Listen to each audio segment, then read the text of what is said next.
მოგესალმებით მეგობრებო, მივესალმები ჩემს მარნეულელებს, მივესალმები ჩემს ამომრჩევლებს.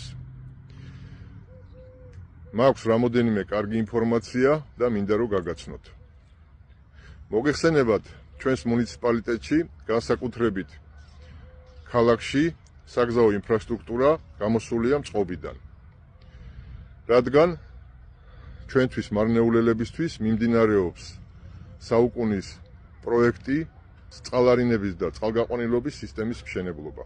როგორც წინა ჩართვაზე მოგახსენეთ, მარნეულის მერიას არ აქვს უფლება აღნიშნული ქუჩების რეაბილიტაციის და ველოდებით ნებართვას საქართველოს გაერთიანებული წყლის ხელმძღვანელობისგან. და სწორედ ახლა მივიღეთ წერილი, სადაც სამშენებლო კომპანიამ დაასრულა მიწისქვეშა სამუშაოები და ჩვენ გვეძლევა უფლება დავიწყოთ აღნიშნული ქუჩების რეაბილიტაცია.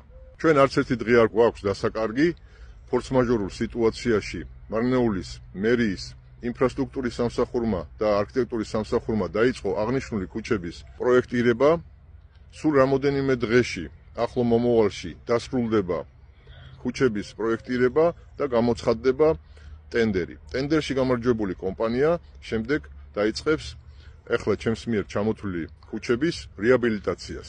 ეს ქუჩებია კიზლაჯლოს ცენტრალური გზას ჩაუტარდება რეაბილიტაცია, 9 აპრილის ქუჩაზე მთლიანად შეიცვლება ასფალტ საფარი, მიებმევა ქობულეთის ქუჩა, ასევე გაკეთდება ჯავახიშვილის ქუჩა თავისი ჩიხებით, სადაც დაიგება ორი ფენა ასფალტ საფარი, გაკეთდება მთლიანად გუდიაშვილის ქუჩა.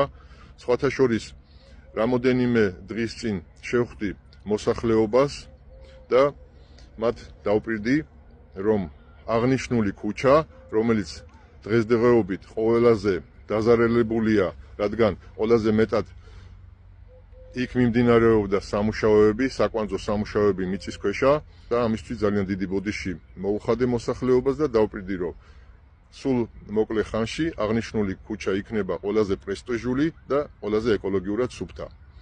და ეხლა აღნიშნულ ქუჩაზე დაიგება ორი ფენა ასფალტ საფარი. მოეწყობა საფეხმავლო ბილიკები და ღამის განათებები. ასევე მინდა გავახარო ჩემი ჯანდრის მოსახლეობა, ცენტრალური ქუჩა ჯანდარში მთლიანად ჩაუტარდება რეაბილიტაცია და დაიგება ორი ფენა ასფალტ საფარი.